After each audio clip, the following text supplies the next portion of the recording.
13 दिसंबर 2001 दिल्ली की सर्द सुबह के साथ पार्लियामेंट का विंटर सीजन चल रहा था। विंटर सीजन में हमेशा की तरह गहमा गहमी थी और विमेन्स रिजर्वेशन बिल पर बहस के टल जाने के कारण सदन की प्रोसीडिंग्स अडजर्न कर दी गई थी। प्राइम मिनिस्टर अटल बिहारी वाजपेयी उस दिन संसद नहीं आए थे। Home minister Lal Krishna Advani, defence minister George Fernandes के साथ कई सांसद अभी भी संसद में मौजूद थे। वाइस प्रेसिडेंट कृष्णकांत, जो राज्यसभा के स्पीकर भी थे, अभी बाहर नहीं निकले थे। इसके अलावा बाहर लॉन में पत्रकार धूप सेकते हुए गपशप कर रहे थे। इसी बीच सुबह 11:40 पर एक सफेद एम्बेसडर कार तेज रफ्तार से पार्लियामेंट के गेट नंबर 12 पर पहुंचती है। कार पर लाल बत्ती लगी हुई थी, आगे भारत सरकार का नकली स्टिकर चिपका था और अंदर फर्जी वीआईपी पास पड़ा था। गेट पर तैनात सिक्योरिटी गार्ड पास चेक करने के लिए उस कार को हाथ से इशारा करके रोकता है। कार ड्राइवर शीशा नीचे करके पास दिखाता है, जिसके बाद गेट खुलता है और कार तेजी से अंदर घुसकर गेट नंबर 1 की तरफ बढ़ने लगती है। इस दौरान सीआरपीएफ की महिला कांस्टेबल कमलेश कुमारी यादव को सफेद एम्बेसडर कार की मूवमेंट कुछ अनयूजुअल लगती है। कमलेश कुमारी इस गाड़ी की तरफ दौड़ती है और अपने आर्म्स को खोलकर उसे रोकने की कोशिश करती है। उस सफेद एम्बेसडर कार में बैठे लोगों को यह देख कुछ समझ नहीं आता और कंफ्यूजन में वो गाड़ी वाइस प्रेसिडेंट के कॉन्वॉय की एक गाड़ी से टकरा जाती है। इससे पहले कि कोई कुछ समझ पाता, कार के दरवाजे एक साथ खुलते हैं और उसमें से 5 हथियारबंद लोग बाहर कूद पड़ते हैं। उन आतंकियों के पास AK-47 राइफलें थी, कंधों पर ग्रेनेड लटक रहे थे, कमर में पिस्टल और बैग में करीब 30 किलो RDX भरा हुआ था। वो बिना एक पल गवाए अंधाधुंध फायरिंग शुरू कर देते हैं। कुछ ही पलों में पूरा पार्लियामेंट गोलियों की तड़तड़ाहट से सहम उठता है। सबसे पहले गोली दिल्ली पुलिस के कांस्टेबल जगदीश प्रसाद यादव को लगती है और फिर कई गोलियां सीआरपीएफ की महिला कांस्टेबल कमलेश कुमारी को लगती है। गोली लगते ही वो जमीन पर गिर पड़ती है, लेकिन अपनी जान गंवाने से पहले वो अपने वॉकी टॉकी से साथी सुरक्षा कर्मियों को सतर्क कर देती है। उनके इस बहादुरी और चेतावनी ने अन्य सुरक्षा कर्मियों को सतर्क होने और सांसदों को दरवाजे बंद करने का क्रूशियल टाइम दे दिया। इसके बाद सदन में मौजूद दिल्ली पुलिस का सुरक्षा बल, सीआरपीएफ की एक बटालियन और अन्य सिक्योरिटी गार्ड्स तुरंत अलर्ट होकर आतंकियों को ढेर करने में जुट जाते हैं। आतंकियों का प्लान पार्लियामेंट की लॉबी में एंट्री कर सभी सांसदों को हॉस्टेज बनाने का था, ताकि भारत सरकार से आतंकी अपनी डिमांड्स मनवा सके। इसलिए मौका देखते ही 5 में से कुछ आतंकी सदन में घुसने की कोशिश करते हैं, लेकिन इनमें से 3 आतंकियों को सिक्योरिटी फोर्सेस द्वारा वहीं पर मार गिराया जाता है। एक आतंकी सिक्योरिटी फोर्सेस की तरफ ग्रेनेड फेंककर गेट नंबर 5 की तरफ दौड़ लगाता है, लेकिन वो भी जवानों की गोली का शिकार हो जाता है। लेकिन अभी भी संसद पर वार करने वाला एक आखिरी आतंकवादी बचा हुआ था। उसे अंदाजा था कि उसका यहां से सही सलामत निकलना नामुमकिन है। पार्लियामेंट लॉबी के अंदर जाने के भी सभी रास्ते बंद थे, जिस कारण गुस्से में वो पार्लियामेंट के मेन एंट्रेंस गेट नंबर 1 की ओर जाता है और वहां ज्यादा से ज्यादा डैमेज करने के लिए अपने शरीर पर लगे बम से ब्लास्ट करके खुद को ही उड़ा लेता है। चारों ओर धुआं और बारूद की गंध फैल जाती है। हर कोई डरा हुआ था। मीडिया हर खबर को लगातार टेलीकास्ट कर रही थी, जिससे पूरा देश इस भयंकर गोलीबारी को दिल थाम कर देख रहा था। जवानों और आतंकियों के बीच शुरू हुआ यह एनकाउंटर 45 मिनट तक चलता है, जिस बीच संसद परिसर युद्ध क्षेत्र बन गया था। पहले गोलियों की आवाज, ग्रेनेड के धमाके और चीखें थी, लेकिन फिर वहां एक अजीब सी खामोशी फैल गई। जब धुआं छटा तो 5 आतंकवादी मारे जा चुके थे, लेकिन इसकी कीमत भी भारी थी। इस पूरे हमले में दिल्ली पुलिस के 5 जवान, सीआरपीएफ की बहादुर महिला कांस्टेबल कमलेश कुमारी, राज्यसभा के 2 कर्मचारी, एक माली और एक जर्नलिस्ट की भी जान चली गई। भले ही इस हमले में किसी सांसद को खरोच तक नहीं आई, लेकिन इस हमले की असली चोट कहीं और लगी थी। यह हमला सिर्फ एक इमारत पर नहीं था, यह हमला भारत की आत्मा पर था। वही जगह जहां भारत का अतीत सच के साथ टकराता है, जहां देश का वर्तमान तय होता है और जहां भारत का भविष्य लिखा जाता है। उसी लोकतंत्र के पवित्र मंदिर को आतंकियों ने निशाना बनाया था। सबसे खौफनाक सच्चाई ये थी कि इस हमले के पीछे कोई और नहीं बल्कि पाकिस्तान की इंटेलिजेंस एजेंसी ISI का सीधा हाथ था। ISI ने इसे अंजाम देने के लिए लश्कर-ए-तैयबा और जैश-ए-मोहम्मद जैसे पाकिस्तान बेस्ड टेररिस्ट ग्रुप्स का सहारा लिया था।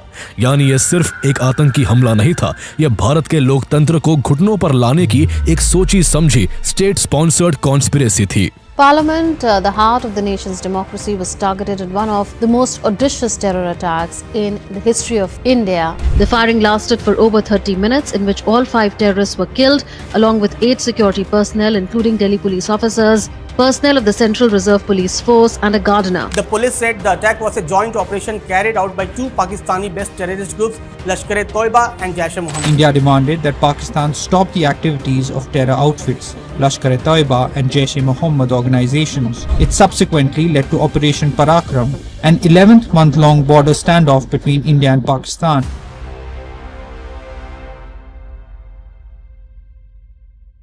ये हमला कोई अचानक की घटना नहीं थी। ये करीब पिछले 2 दशक से चल रही उस ब्लडी पॉलिसी का पीक पॉइंट था जिसे Pakistan bleed India with 1000 cuts कहता था। 1989 से ही पाकिस्तान ने कश्मीर में आतंकवाद का सहारा लेकर प्रॉक्सी वॉर शुरू कर दी थी।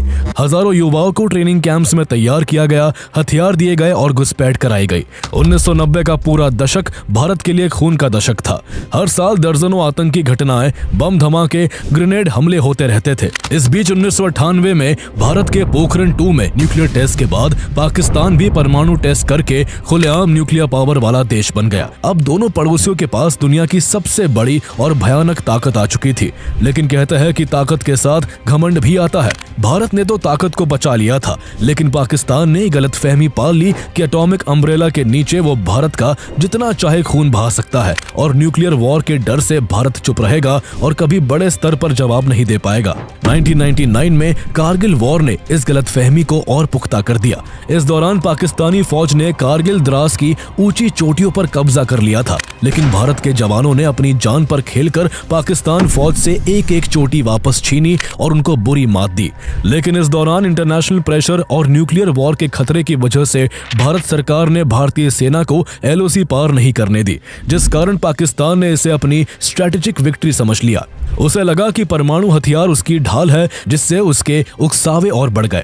इसके बाद भारत के लिए वो मनहूस दिन आया जब पाकिस्तानी आतंकियों ने 24 दिसंबर 1999 को इंडियन एयरलाइंस की फ्लाइट IC-814 को हाईजैक कर लिया और मजबूरी में भारत को उमर शेख और मुश्ताक जरगर समेत सबसे खतरनाक आतंकी मसूद अजहर को भी छोड़ना पड़ा। इसके बाद मसूद अजहर ने पाकिस्तान लौटकर जैश-ए-मोहम्मद बना लिया। हाफिज सईद का लश्कर-ए-ताइबा पहले से ही एक्टिव था। दोनों संगठनों को ISI का पूरा सपोर्ट और प्रोटेक्शन था। 2001 में पाकिस्तान की तरफ से प्रोवोकेशन पीक पर पहुंच गए। पार्लियामेंट अटैक से करीब 5 महीने पहले जुलाई 2001 में Indian prime minister Atal Bihari Vajpayee और पाकिस्तान प्रेसिडेंट परवेज मुशर्रफ के बीच आगरा समिट हुआ था, लेकिन मुशर्रफ ने प्रेस कॉन्फ्रेंस में अपने इस खून खराबे को जंग आजादी बताया, जिसकी वजह से आगरा समिट बेनतीजा रहा। इसके बाद 1 अक्टूबर 2001 को जैश-ए-मोहम्मद ने श्रीनगर में जम्मू कश्मीर विधानसभा पर आत्मघाती हमला किया। इस हमले में 38 लोगों की जान चली गई, लेकिन पाकिस्तान की सरकार पर उस समय अमेरिका का हाथ था। इसलिए भारत ने अमेरिका से कहा, अगर पाकिस्तान पर लगाम नहीं लगाई गई तो भारत खुद कार्रवाई करेगा। अमेरिका जानता था कि भारत इस बार सिर्फ धमकी नहीं दे रहा, क्योंकि भारत पहले ही कारगिल वॉर समेत पाकिस्तान के कई आतंकी हमलों को बर्दाश्त कर चुका था और भारत का सब्र अब टूट रहा था। इसलिए अमेरिका ने नजर रखने का वादा तो किया, लेकिन हकीकत इससे मीलों दूर थी। अमेरिका के इस वादे के ठीक 2 महीने बाद पाकिस्तान ने 13 दिसंबर 2001 को भारत के लोकतंत्र के पवित्र मंदिर पर हमला करवा दिया। पाकिस्तान का यह हमला भारत की sovereignty, self respect and patience की आखिरी सीमा पर था, जिसके बाद भारत के लिए अब सहने की कोई गुंजाइश नहीं बची थी। अब पानी सर से ऊपर जा चुका था और भारत चुप नहीं रहने वाला था। 13 दिसंबर 2001 की शाम ढलते ढलते दिल्ली का तापमान और नीचे गिर गया, लेकिन 7 रेस कोर्स रोड के अंदर गर्मी चरम पर थी। शाम को प्रधानमंत्री अटल बिहारी वाजपेयी ने एक इमरजेंसी मीटिंग बुलाई, जिसमें home minister Lal Krishna Advani, defence minister George Fernandes, foreign minister Jaswant Singh, finance minister Yashwant Sinha, national security adviser Brajesh Mishra और तीनों आर्मी चीफ्स मौजूद थे। इंटेलिजेंस रिपोर्ट्स एक के बाद एक टेबल पर रखी जा रही थी। इन रिपोर्ट्स में साफ साफ लिखा था कि यह हमला जैश-ए-मोहम्मद और लश्कर-ए-ताइबा का जॉइंट ऑपरेशन था, जिसे पाकिस्तान की खुफिया एजेंसी ISI का पूरा सपोर्ट एंड प्रोटेक्शन मिला हुआ था। आतंकवादियों के पास पाकिस्तानी पासपोर्ट्स थे, उनके सैटेलाइट फोन के सिग्नल पाकिस्तान से आए थे और ISI के हैंडलर्स के साथ उनकी लगातार बातचीत के सबूत भी मौजूद थे। इस तरह सब कुछ एकदम साफ था। प्रधानमंत्री अटल बिहारी वाजपेयी ने लंबी खामोशी के बाद सिर्फ इतना कहा, बस बहुत हो गया, अब जवाब देना है। उस एक लाइन ने भारत की नीति हमेशा के लिए बदल दी। उस रात रक्षा मंत्रालय में लाइटें पूरी रात जलती रही। अगले कुछ दिनों में जो कदम उठे वो 1971 के बाद सबसे तेज और सबसे सख्त थे। विदेश मंत्रालय ने पाकिस्तान में भारत के हाई कमिश्नर को तुरंत वापस बुला लिया और समझौता एक्सप्रेस और दिल्ली लाहौर बस सेवा अनिश्चित काल के लिए बंद कर दी गई। हवाई क्षेत्र के ओवरफ्लाइट राइट्स कैंसिल कर दिए गए, जिससे अब पाकिस्तानी विमान भारत के ऊपर से नहीं उड़ सकते थे। ये सिर्फ इकोनॉमिक एंड डिप्लोमेटिक ब्लॉकेड की शुरुआत थी। पाकिस्तान को संदेश साफ था कि अब उसके साथ भारत कोई संबंध नहीं रखेगा। भारत समझ चुका था कि अब स्टेटमेंट्स, डिप्लोमेटिक नोट्स और इंटरनेशनल प्रेशर से कुछ नहीं होने वाला है। पाकिस्तान बैक्ड टेरर मशीनरी को रोकने का सिर्फ एक ही तरीका था कि उसके ऊपर इतना मिलिट्री प्रेशर डाला जाए कि उसके कदम कांप उठे। इसी सोच के साथ इंडिया ने वो कदम उठाया जिसने पाकिस्तान की नींद उड़ाकर रख दी। 18 दिसंबर 2001 की सुबह कैबिनेट कमेटी ऑन सिक्योरिटी ने इंडियन फोर्सेस को पाकिस्तान से सटे बॉर्डर्स पर फुल स्केल मिलिट्री मोबिलाइजेशन का आदेश दे दिया। पाकिस्तान को सबक सिखाने के लिए इसका नाम ऑपरेशन पराक्रम रखा गया। यह भारतीय सेना के जज्बे और देश के लिए मर मिटने वाले हौसले की मिसाल बनने वाला था और अब दुनिया भारतीय सेनाओं के पराक्रम को देखने वाली थी। 18 दिसंबर 2001 की सुबह से ही पूरे भारत की धरती मानो चलने लगी थी। रातों रात पूरे देश में एक साथ मिलिट्री कॉन्वॉयज को लेकर सैकड़ों ट्रेनें दौड़ने लगी। हाईवे पर किलोमीटर लंबी टैंक कॉलम तेजी से सीमा की ओर बढ़ने लगी। ऑपरेशन पराक्रम जोर शोर से शुरू हो चुका था। करीब 5 से 8 लाख भारतीय सैनिक एक साथ वेस्टर्न फ्रंट की ओर बढ़ने लगे। ये 1971 के बाद का सबसे बड़ा और सबसे तेज मिलिट्री मोबिलाइजेशन था। ये मोबिलाइजेशन इतना बड़ा था कि रेलवे मिनिस्ट्री को सिविलियन ट्रैफिक लगभग बंद करना पड़ा। 750 से 800 स्पेशल मिलिट्री ट्रेनें दिन रात चलती रही। हर ट्रेन में tank, BMP infantry vehicles, heavy artillery guns, bridging equipment, engineering units, medical columns और हजारों सैनिक भरे थे। ये मूवमेंट इतना बड़ा था कि भारतीय रेलवे सिस्टम ने इसे वॉर लेवल प्रायोरिटी पर चलाया। राजस्थान, पंजाब, गुजरात और जम्मू कश्मीर की सरहदें अब टैंकों, तोपों और जवानों से भरने लगी। यानी जहां जहां भारत की सीमा पाकिस्तान से लगती थी, वहां वहां अब भारतीय सेना भारी मात्रा में सब तरह के हथियारों से लैस होकर तैनात हो गई। जहां पहले खाली रेत और खेत थे, अब वहां defensive minefields, artillery gun positions, dugouts, observation posts and armoured staging zones बन चुके थे। गांव के गांव खाली करवा दिए गए क्योंकि माहौल देखकर साफ पता चल रहा था कि एक बहुत बड़ी जंग किसी भी पल छिड़ सकती है। सबसे अहम इंडिया के तीनों स्ट्राइक कॉर्प्स थे, जिनमें मथुरा की 1 कॉर्प्स, अंबाला की 2 कॉर्प्स और भोपाल की 21 कॉर्प्स शामिल थे।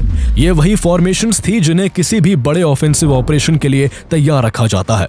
जनरली ये तीनों स्ट्राइक कॉर्प्स सेंट्रल और ईस्टर्न इंडिया में तैनात रहती थी, लेकिन ऑपरेशन पराक्रम के चलते इन्हें रातों रात बिना किसी देरी के वेस्टर्न फ्रंट की ओर रवाना कर दिया गया। टैंक, तोपे, मिसाइलें, लाखों टन गोला बारूद, सब कुछ एकदम से पाकिस्तान की सीमा की तरफ चल पड़ा। जहां जमीन पर भारतीय फौज पाकिस्तान का गला पकड़ने के लिए सीमा पर तैनात हो रही थी, तो वही आसमान में भी भारतीय तैयारी पूरी तरह बदल चुकी थी। इंडियन एयरफोर्स ने कुछ ही दिनों में अपने सभी फॉरवर्ड एयर बेसिस को फुल वॉर मोड पर शिफ्ट कर दिया। जोधपुर, भुज, उत्तरलाई, अवंतीपुरा, अंबाला और श्रीनगर सारे फॉरवर्ड एयर बेस एक्टिवेट हो गए और इन बेसों पर रातों रात एक्टिविटी कई गुना बढ़ गई। फाइटर जेट्स को लाइव एम्यूनिशन से आर्म किया गया। MiG-29, मिराज 2000 और जैगुआर स्क्वाड्रंस को स्ट्राइक मिशंस के लिए अलर्ट पर रख दिया गया। पायलट दिन रात सिमुलेशन फ्लाई कर रहे थे। Low level attack runs, night bombing profiles and precision strike rehearsals, सब कुछ ऐसे किया जा रहा था जैसे जंग का आदेश कभी भी आ सकता है। रेडार स्टेशंस को भी हाई अलर्ट पर डाल दिया गया। एक भी पाकिस्तानी विमान सीमा के पास दिखता तो तुरंत इंटरसेप्ट करने का ऑर्डर था। हवा में हर समय कॉम्बैट एयर पेट्रोल्स CAP तैनात थी, जिससे वेस्टर्न स्काई एक तरह से कांस्टेंट सर्विलेंस जोन बन चुका था। जहां जमीन और हवा में तैयारी थी, तो वही समुद्र में भी माहौल बिल्कुल बदल चुका था। इंडियन नेवी ने चुपचाप अपना सबसे इफेक्टिव प्रेशर पॉइंट एक्टिवेट कर दिया। मुंबई और कोची से निकलकर वेस्टर्न फ्लीट और सदर्न नेवल कमांड के जहाज अरेबियन सी में स्ट्रेटेजिक पोजीशंस पर डिप्लॉय हो गए। Destroyers, frigates, missile corvettes and submarines ने मिलकर पाकिस्तान के सभी मैरीटाइम रूट्स पर नजर गड़ा दी। इस तरह बिना फॉर्मल अनाउंसमेंट के एक नेवल ब्लॉकेड पोस्टर तैयार कर दिया गया था ताकि जरूरत पड़ने पर पाकिस्तान के कराची पोर्ट तक सप्लाई पहुंचाना लगभग नामुमकिन हो जाए। लैंड, एयर और सी तीनों तरफ भारत के इस मैसिव बिल्डअप ने पाकिस्तान के अंदर हड़कंप मचा दिया। भारतीय टैंक, तोपे, मिसाइलें और स्ट्राइक कॉर्प्स जिस तेजी से बॉर्डर की ओर बढ़ रहे थे, उसे देखकर पाकिस्तान को समझ आ गया कि इस बार बात सिर्फ चेतावनी तक सीमित नहीं रहेगी। घबराकर पाकिस्तान ने भी अपनी सेना को फुल स्केल मोबिलाइज कर दिया। उसके करीब 3 लाख सैनिक गोला बारूद के साथ बॉर्डर पर तैनात कर दिए गए। पंजाब और सिंध के रेगिस्तानी इलाकों में दोनों तरफ तेजी से माइनफील्ड्स बिछाए जाने लगे ताकि अगर युद्ध छिड़े तो किसी भी तरफ का आर्मर आगे ना बढ़ पाए। कुछ ही हफ्तों में हालात ऐसे हो गए कि दोनों देशों की 10 लाख से भी ज्यादा सैन्य टुकड़ियां आमने सामने खड़ी थी। टैंक टैंकों के सामने और तोपे तोपों के सामने थे। एयरबेस को देख रहे थे, मानो बस आदेश मिलते ही एक भयंकर युद्ध भड़क उठेगा। ये दुनिया के इतिहास का one of the biggest military stand offs बन गया और पहली बार 2 न्यूक्लियर आर्म्ड देश इतने करीब आकर खड़े हो गए कि पूरी दुनिया की सांसें थम गई। भारत का संदेश बिल्कुल साफ था कि अगर तुम हमारे लोकतंत्र पर हमला करोगे तो हम सिर्फ आतंकियों को नहीं, उस पूरी व्यवस्था को मिटा देंगे जिसने उन्हें भेजा था। भारत ने पाकिस्तान को 20 सबसे खतरनाक आतंकवादियों की लिस्ट सौंपी थी, जिसमें दाऊद इब्राहिम, मसूद अजहर, हाफिज सईद जैसे बड़े आतंकियों के नाम शामिल थे। भारत की पाकिस्तान से सिर्फ इतनी ही मांग थी कि इन्हें भारत को सौंप दो और आतंकी ढांचे खत्म करो। लेकिन इसके बावजूद पाकिस्तान के प्रेसिडेंट परवेज मुशर्रफ ने कोई एक्शन नहीं लिया। इस बीच 11 जनवरी 2002 को Indian army chief general S Padmanabh ने एक प्रेस कॉन्फ्रेंस की। कैमरों के सामने सीधे खड़े होकर उन्होंने कहा, हम पूरी तरह तैयार हैं। जब जर्नलिस्ट ने पूछा क्या परमाणु हमले का जवाब देंगे, तो army chief general S Padmanabh ने मुस्कुरा कर कहा, पाकिस्तान परमाणु हथियारों के इस्तेमाल के बारे में सोच भी नहीं सकता। हम हमला कर सकते हैं, बच सकते हैं और फिर ऐसा पलटवार कर सकते हैं कि पाकिस्तान खत्म हो जाएगा। ये एक बहुत बड़ा जुआ था जिससे भारत कतराता रहा था, लेकिन भारत जिस डेडलॉक सिचुएशन से गुजर रहा था उसका यही एकमात्र ऑप्शन था। उस एक प्रेस कॉन्फ्रेंस ने दुनिया को बता दिया कि भारत अब पीछे नहीं हटने वाला है। पाकिस्तान भी इस प्रेस कॉन्फ्रेंस को देखकर समझ गया था कि भारत अब बड़ा कदम उठाने वाला है।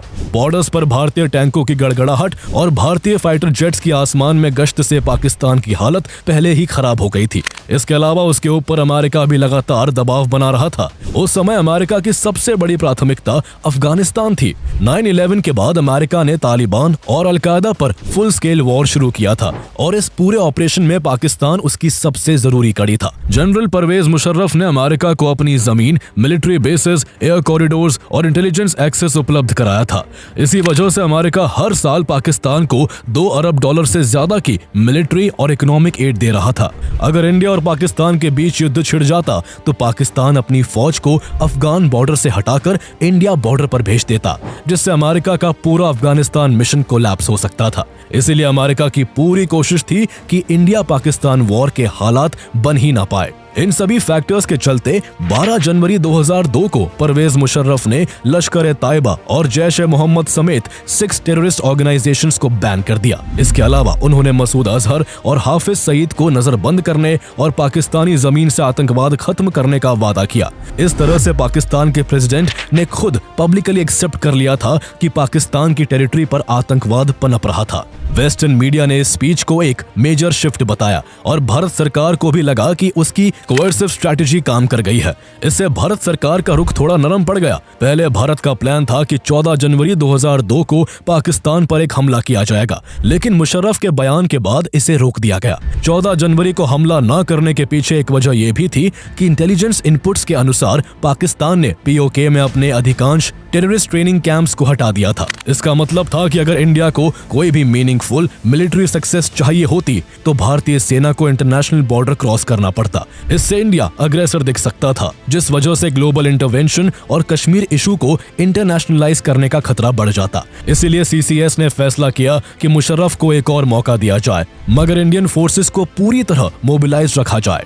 लेकिन असल में पाकिस्तान के मन का पाप कभी नहीं मिट सका। वो भारत के इस नर्म रुख से और भी कॉन्फिडेंट हो गया और उसके टेरर कैंप्स में पल रहे आतंकी हर बार की तरह भारत को नया जख्म देने की प्लानिंग में जुट गए। मौका देखते ही 14 मई 2002 को लश्कर के 3 आतंकियों ने जम्मू कश्मीर के कालूचक में हिमाचल टूरिज्म की बस पर हमला कर दिया। इन आतंकियों ने आर्मी की वर्दी पहने LOC क्रॉस कर विजयपुर से एक बस पकड़ी थी। बस के कालूचक पहुंचते ही आतंकियों ने ड्राइवर, कंडक्टर समेत पैसेंजर्स पर फायरिंग शुरू कर दी। इसके बाद आतंकी कालूचक आर्मी कैंप के भीतर जा घुसे और उन्होंने ऑटोमेटिक गन से गोलियां चलाना और ग्रेनेड फेंकना शुरू कर दिया। इस घटना में आतंकियों ने किसी पर कोई रहम नहीं दिखाया और जो भी सामने आया उसे गोली मार दी। इस घटना में 31 लोग मारे गए, जिनमें सैनिकों की पत्नियां और बच्चे, सैनिक और आम नागरिक शामिल थे। भारतीय जवानों ने थोड़ी देर में सभी तीनों आतंकियों को खत्म कर दिया, लेकिन तब तक भारत का बहुत बड़ा नुकसान हो चुका था।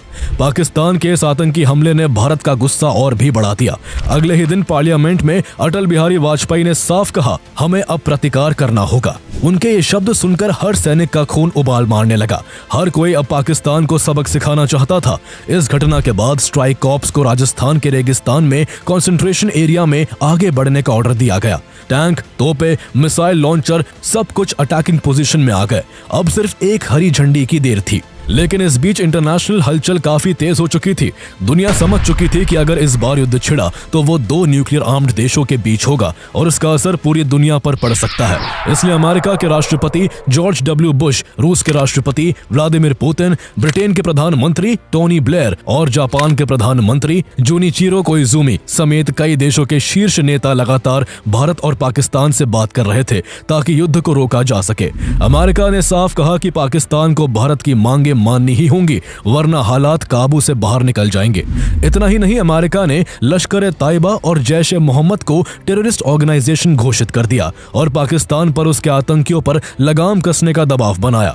दूसरी ओर भारत पर भी युद्ध न करने का इंटरनेशनल प्रेशर था, लेकिन फिर भी वाजपेयी जी ने साफ कहा कि हम युद्ध नहीं चाहते, मगर आतंकवाद के खिलाफ कार्रवाई करके रहेंगे। हालांकि भारत का खून खौल रहा था, फिर भी भारत की तरफ से युद्ध से बचने के सभी विकल्पों पर शांत दिमाग से विचार किया जा रहा था।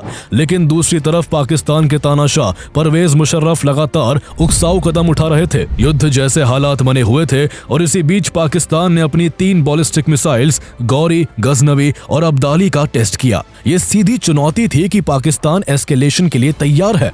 सीमा पर भी हालात खराब थे। पाकिस्तानी सेना लगातार फायरिंग कर रही थी और इन्फिल्ट्रेशन बढ़ा रही थी। मचिल सेक्टर की लूंडा पोस्ट, जो भारत के लिए स्ट्रेटेजिकली बेहद अहम थी, उस पर पाकिस्तान ने कब्जा कर लिया था। इस पोस्ट से POK के केल सेक्टर पर नजर रखी जाती है और भारत में होने वाली ज्यादातर आतंकवादी घुसपैठ इसी रूट से आती थी।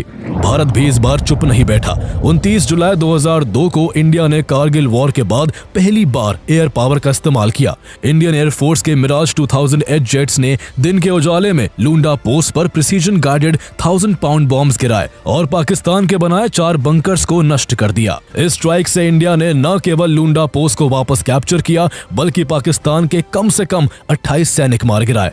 यह हमला सिर्फ टैक्टिकल नहीं था, ये एक सिग्नल था कि इंडिया जरूरत पड़े तो एस्केलेशन करने में संकोच नहीं करेगा। ऑपरेशन पराक्रम के आखिरी महीनों में भारत ने एक और बोल्ड स्टेप उठाया। दरअसल कारगिल युद्ध के बाद द्रास सेक्टर में LOC के उस पार पाकिस्तान द्वारा कई नई चौकियां बनाई गई थी। इनमें सबसे खतरनाक पॉइंट 5070 था, जो सी लेवल से 16,634 फीट की ऊंचाई पर था और भारतीय पोस्ट से थोड़ी ही दूरी पर था। भारतीय सेना का खून पहले से ही खौल रहा था, इसलिए भारतीय सेना की जाट रेजिमेंट ने एक सीक्रेट ऑपरेशन प्लान किया। आखिरी हफ्ते में जब कोहरा और बादल काफी ज्यादा घने थे, जवानों ने रात के अंधेरे में चढ़ाई शुरू कर दी। इतनी ऊंचाई पर ऑक्सीजन कम होती है, तापमान माइनस में रहता है और जरा सी गलती जान ले सकती है। लेकिन भारतीय सैनिक बिना आवाज किए आगे बढ़ते गए। पाकिस्तानी सैनिकों को पता भी नहीं चला और एक ही रात में उस पीक पर कब्जा कर लिया गया और बाद में इस पोस्ट का नाम बदलकर बलवान रख दिया गया। इस कब्जे ने पाकिस्तानी फौज की कमर तोड़ दी। अब उनकी गोमोरी ओल्डिंग सप्लाई रूट भारतीय तोपों की सीधी रेंज में आ गई। पाकिस्तानी ट्रक दिन के उजाले में भी नहीं चल सकते थे। रात में भी भारतीय सैनिक नाइट विजन से सब देख लेते थे। पाकिस्तान ने कई बार पोस्ट वापस छीनने की कोशिश की। अगस्त में 2 बड़े हमले किए, लेकिन हर बार भारी नुकसान उठाकर पीछे हटना पड़ा। इससे पाकिस्तान हाई कमान में हड़कंप मच गया। Brigadier commander of the northern light infantry को तुरंत बर्खास्त कर दिया गया। एक और सीनियर ऑफिसर ऑफिसर को भी हटा दिया गया, जबकि उनके भारतीय काउंटर पार्ट लेफ्टिनेंट जनरल दीपक सुमनवार को उनकी बहादुरी के लिए सम्मानित किया गया। सितंबर 2002 आते आते पाकिस्तान पूरी तरह हाफ चुका था और उसे साफ दिख रहा था कि भारत के साथ कन्वेंशनल वॉर लड़ना उसके लिए मौत को बुलावा देने के बराबर होगा। भारतीय सेना की तीनों स्ट्राइक कॉर्प्स पूरी तरह फॉरवर्ड डिप्लॉयड थी। एयरफोर्स 72 घंटे के अंदर पाकिस्तान को तबाह करने की सिचुएशन में थी।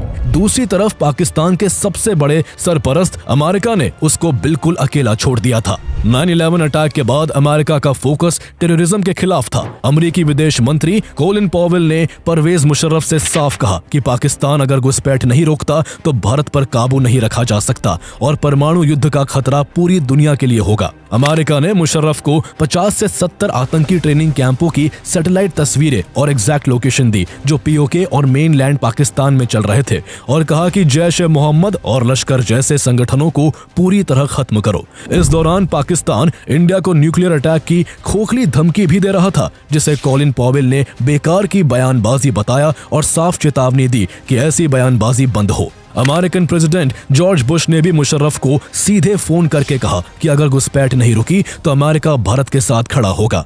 अमेरिका को भी अपनी साइड से जाता देख पाकिस्तान के हाथ पांव फूल गए।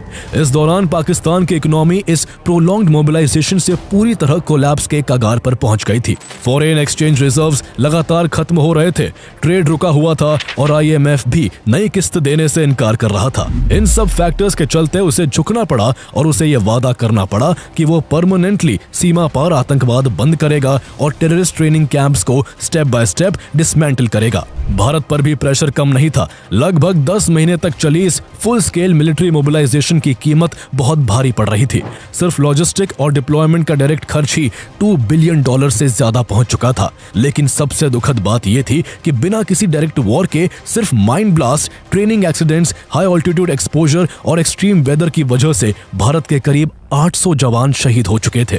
यह आंकड़ा पूरे देश के मनोबल पर भारी पड़ रहा था। उधर दुनिया की सांसें भी अटकी हुई थी। दो न्यूक्लियर आर्म्ड देशों की सेनाएं 10 महीने से आमने सामने थी और हालात इतने गर्म थे कि सिर्फ एक गलती दोनों देशों को न्यूक्लियर रेड लाइन के पार ले जा सकती थी। भारत पर अमेरिका का भी दबाव था कि वो युद्ध ना छेड़े, क्योंकि अफगानिस्तान में अमेरिकी ऑपरेशन के लिए पाकिस्तान का बने रहना जरूरी था और अमेरिका नहीं चाहता था ऐसे समय में पाकिस्तान भारत से उलझे। पाकिस्तान द्वारा इंटरनेशनल कम्युनिटी के दबाव में कुछ महत्वपूर्ण डिप्लोमेटिक अश्योरेंसेस देने की वजह से दुनिया की नजर अब भारत के डिसीजन पर टिकी थी। ऐसे माहौल में युद्ध छेड़ना इकोनॉमिक, मिलिट्री एंड पॉलिटिकल तीनों ही स्तरों पर जोखिम भरा था। इसलिए इंडिया ने कैलकुलेटेड डिसीजन लिया। 16 अक्टूबर 2002 की शाम रक्षा मंत्रालय ने प्रेस रिलीज जारी की, जिसमें कहा गया कि भारत की तरफ से स्ट्रेटेजिक रीडिप्लॉयमेंट शुरू किया जा रहा है। इसका मतलब था कि अब स्ट्राइक कॉर्प्स पीछे हटेंगी लेकिन डिफेंसिव पोजीशन मजबूत रहेंगी। नवंबर आते आते ट्रेनें फिर सेंट्रल और ईस्टर्न कमांड्स की तरफ लौटने लगी। टैंक, तोपे, मिसाइल लॉन्चर्स और लॉजिस्टिक्स कॉलम्स सब धीरे धीरे अपने पहले वाले स्थानों पर लौटने लगे। इस तरह 10 महीने चले ऑपरेशन पराक्रम का अंत हो गया। आगे पाकिस्तान ने सीज फायर एग्रीमेंट की पहल भी की और नवंबर 2003 में भारत और पाकिस्तान के बीच सीज फायर एग्रीमेंट साइन हो गया। ऑपरेशन पराक्रम और इस सीज फायर एग्रीमेंट का शुरू के कई साल काफी फायदा हुआ। 2002 से 2006 तक भारत और पाकिस्तान के जवानों के बीच एक भी बार गोलीबारी नहीं हुई। इस दौरान पाकिस्तान की तरफ से भारतीय सीमा में घुसपैठ में भी भारी कमी आई।